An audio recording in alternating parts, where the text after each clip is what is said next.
Isang silid na balot sa dilim. Tanging ang liwanag ng buwan ang gumuguhit sa sahig na gawa sa kahoy. Naririnig mo ang tibok ng iyong puso, malakas, mabilis, nag-iisa. May isang alaala na paulit-ulit na umiikot sa iyong isipan. Isang pangako, isang salita. Sigurado ka sa narinig mo. Sigurado ka sa nakita mo. Ngunit nang hinarap mo siya, ang sagot ay isang pader. Malamig, matigas, hindi matinag. At sa pader na iyon, may nakasulat na 5 salita na unti-unting sisira sa iyo. Ito ang gaslighting. Hindi ito simpleng pagsisinungaling. Ito ay isang sining ng panlilinlang. Isang dahan-dahang pagwasak sa iyong sariling katotohanan. Ang gaslighter ay isang arkitekto ng kasinungalingan. Itinayo niya ang isang mundo para sa iyo kung saan ikaw ang laging mali. Ikaw ang baliw. Ikaw ang problema. At ang kanyang mga kasangkapan, hindi ito mga kutsilyo o baril. Ito ay mga salita. Mga salitang mukhang inosente. Ngunit may lason sa bawat pantig. Narito ang unang sandata. Ang pinakakaraniwan sa lahat. Ang paboritong panimula ng bawat narcissist para iparamdam sa iyo na ang iyong nararamdaman ay hindi totoo. Unang salita, masyado kang sensitive o ang kapatid nito. Nag-o-overreact ka lang. Naririnig mo ba? Sa isang iglap, ang iyong sakit, ang iyong galit, ang iyong lungkot, lahat ay ginawang isang kahinaan. Isang depekto sa iyong pagkatao. Hindi ito pag-aalala. Ito ay pagpapawalang bisa. Sinasabi niya sa iyo na ang iyong emosyonal na kompas ay sira. At siya lang ang may hawak ng tamang direksyon. Ito ang pundasyon. Kapag naniwala ka ng hindi mo mapagkakatiwalaan ang iyong damdamin, bukas ka na para sa susunod na pag-atake. Ang pangalawang sandata ay mas malalim, mas mapanira. Ito ay direktang pag-atake sa iyong memorya, sa mismong tela ng iyong realidad. Pangalawang salita, hindi ko sinabi yan. At ang kasabwat nito, imahinasyon mo lang yan. Bigla, ang pinanghahawakan mong katotohanan ay nagiging buhangin sa iyong mga kamay. Ang sigurado ka ay nagiging isang malaking tandang pananong.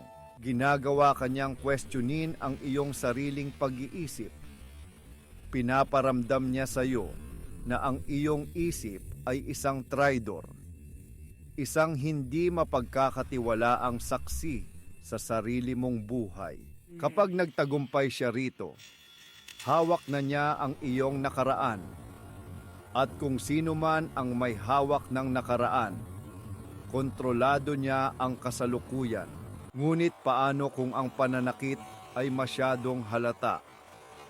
Paano kung nasaktan ka talaga sa isang bagay na ginawa o sinabi niya? Mayroon silang armas para diyan. Ikatlong salita, joke lang, sabay ngiti. At kung magreklamo ka pa, isusunod nila ang bakit ka pikon? Ito ang get out of jail free card ng bawat manipulator. Ang kanilang lisensya para manakit ng walang pananagutan.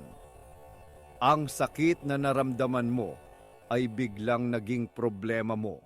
Ikaw ang walang sense of humor. Ikaw ang killjoy. Sila, inosente. Nagbibiro lang. At sa proseso, natutunan mong lunukin ang sakit. Manahimik. Dahil ang pagsasalita ay tanda lang ng iyong pagiging pikon. Ngayon, ang iyong damdamin ay inbalido. Ang iyong memorya ay hindi kapanipaniwala. Ang iyong reaksyon sa sakit ay isang kahinaan. Ano ang susunod? Ang ikaapat na sandata. Ito ang pinakamapanlinlang sa lahat dahil nakabalot ito sa anyo ng pag-aalaga at pagmamahal. Ito ang lason na iniaabot sa iyo sa isang gintong kopa. Ikaapat na salita. Para din naman sa iyo to, lahat ng kanilang kontrol, lahat ng kanilang paghihigpit, lahat ng kanilang pag-atake sa iyong kalayaan, biglang nabigyan ng katwiran. Ginagawa nila ito dahil mahal ka nila. Ang paghiwalay sa iyo sa iyong mga kaibigan para maprotektahan ka. Ang pagkontrol sa iyong pera para matulungan kang mag-ipon. Bawat pagkakadena ay isang regalo. Bawat pader ay isang yakap. Ito ang ultimate move ng isang narcissist. Ginagawa nilang kasabwat ka sa sarili mong pagkakakulong. Dahil sino ba ang aayaw sa isang bagay na para sa ikabubuti mo? At ngayon, narating na natin ang dulo, ang final blow. Ang salitang maglalagay ng selyo sa lahat ng kasinungalingan at gagawin kang opisyal na may-ari ng lahat ng problema. Ikalimang salita. Ikaw ang may problema o ang mas masakit na bersyon. Dapat kang magpatingin. Checkmate. Ang laro ay tapos na. Sa puntong ito, ang lahat ng sisi ay naibalik sa iyo. Ang kanilang pang-aabuso dahil sa iyo, ang kanilang galit. Ikaw ang sanhi, ang gulo sa relasyon, kasalanan mo. Ito ang pinakamatinding anyo ng gaslighting. Hindi ka lang nila sinisiraan ng alaala o damdamin.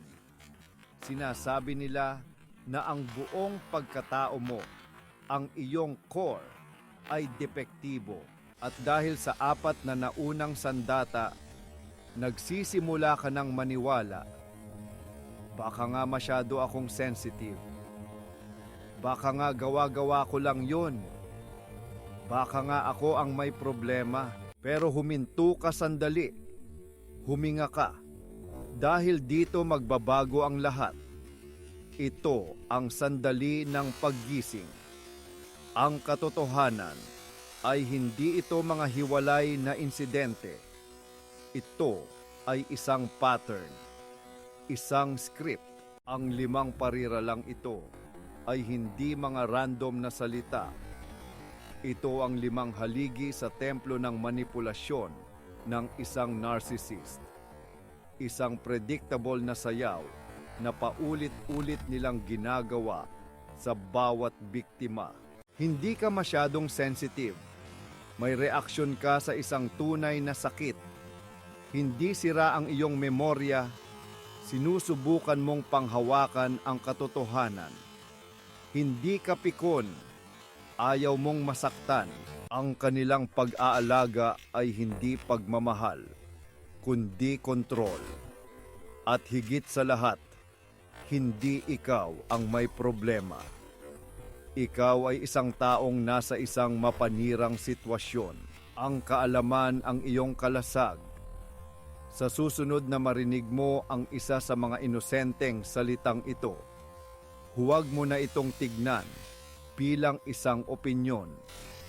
Ituring mo ito kung ano talaga ito, isang armas na itinuon sa iyo. Hindi mo kailangang makipagtalo. Hindi mo kailangang magpaliwanag. Ang kailangan mo lang gawin ay kilalanin ang laro. At kapag nakita mo na ang laro, maaari kang pumili na huwag nang maglaro.